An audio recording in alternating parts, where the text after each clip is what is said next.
வணக்கம். இரவு நேர பிரதான செய்திகள்.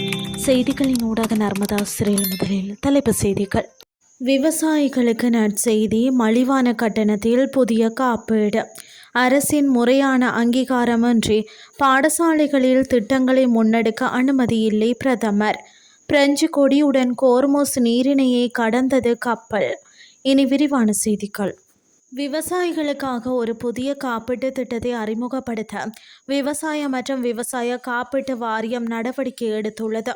பருவநிலை மாற்றத்தின் தாக்கங்களை குறைத்த விவசாய நடவடிக்கைகளை தொடர்ந்து முன்னெடுத்து செல்வதை இந்த முயற்சி நோக்கமாக கொண்டுள்ளதாக தெரிவிக்கப்படுகிறது.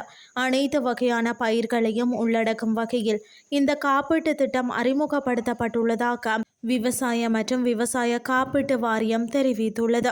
வரவிருக்கும் எல் நினோ காலநிலை மாற்றங்கள், அத்துடன் பிற எதிர்பாராத நிகழ்வுகள் மற்றும் இயற்கை பேரிடர்களை எதிர்கொள்ள விவசாயிகளை ஊக்குவிப்பதும் அவர்களுக்கு ஆதரவு அளிப்பதும் இதன் முக்கிய நோக்கமாகும் என்றும் குறிப்பிடப்பட்டுள்ளது. இந்த திட்டத்தின் கீழ் இலவங்கப்பட்டை, ரப்பர், வாழை, தேயிலை மற்றும் தேங்காய் ஆகிய அறுவடை துறைகளுக்கு முன்னுரிமை வழங்கப்படும் என்றும் இந்த அனைத்து பயிர் காப்பீட்டு திட்டங்களையும் மலிவான காப்பீட்டு கட்டணத்தில் பெற்றுக்கொள்ள முடியும் என்றும் வாரியம் மேலும் குறிப்பிட்டுள்ளது. இந்த நிலையில் இது தொடர்பான மேலதிக விபரங்களை 1918 என்ற அவசர உதவி எண்ணை அழைப்பதன் மூலமாகவோ அல்லது விவசாய மற்றும் விவசாய காப்பீட்டு வாரியத்தின் தலைமை அலுவலகம் அல்லது மாவட்ட அலுவலகங்களை தொடர்பு கொள்வதன் மூலமாகவோ பெற்றுக்கொள்ளலாம் என கூறப்பட்டுள்ளது. பல்வேறு அமைப்புகள் மற்றும் குழுக்களால் முன்மொழியப்படும் அரசாங்கத்தின் முறையான அங்கீகாரத்தை பெறாத எந்தவொரு திட்டமும் எந்த காரணம் கொண்டும் பாடசாலைகளுக்குள் செயற்பட அனுமதிக்கப்படக்கூடாது என்று பிரதமரும் கல்வி அமைச்சருமான கரணி அமரசூரிய தெரிவித்துள்ளார்.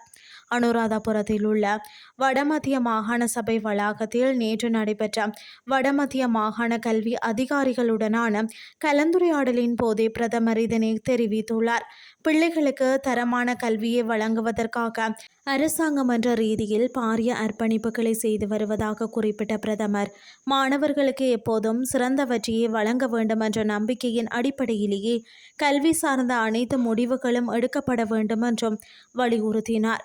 வடமத்திய மாகாணத்தின் கல்வி அபிவிருத்தி திட்டங்கள் குறித்து இந்த கலந்துரையாடலில் விரிவாக ஆராயப்பட்டுள்ளதுடன் தரம் 5 புலமை பரிசில், கல்வி பொதுத்தராதார, சாதாரண தர மற்றும் உயர்தர பரீட்சைகளின் இலக்குகளை அடைவதற்காக எடுக்கப்பட்ட நடவடிக்கைகள், மாகாண மற்றும் வலய மட்டத்தில் செயல்படுத்தப்படும் பாடம் சார்ந்த திட்டங்களின் தற்போதைய நிலவரங்கள், டிட்வா சூறாவளியினால் சேதமடைந்த பாடசாலைகளை புனரமைப்பது குறித்த விடயங்கள், மாகாண கல்வி அதிகாரிகளால் முன்வைக்கப்பட்ட கல்வி செயற்பாடுகள், ஆசிரிய மாணவர் நலம்புரி மற்றும் நிர்வாக பிரச்சினைகள் தீர்வு ஆகிய விடயங்கள் பிரதமரால் கவனம் செலுத்தப்பட்டது.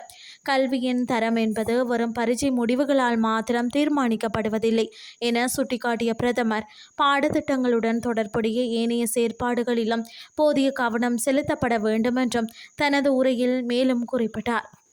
இனி வெளிநாட்டு செய்திகள்.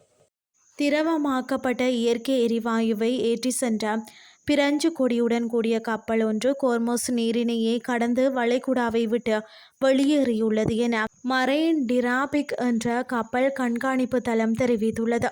கத்தாரின் ராஸ் லெபனானில் சரக்கு ஏற்பட்ட எம்ரைக் என்ற இந்த கப்பல் பாகிஸ்தானில் உள்ள போர்ட் காசிமை நோக்கி சென்று கொண்டிருக்கிறது.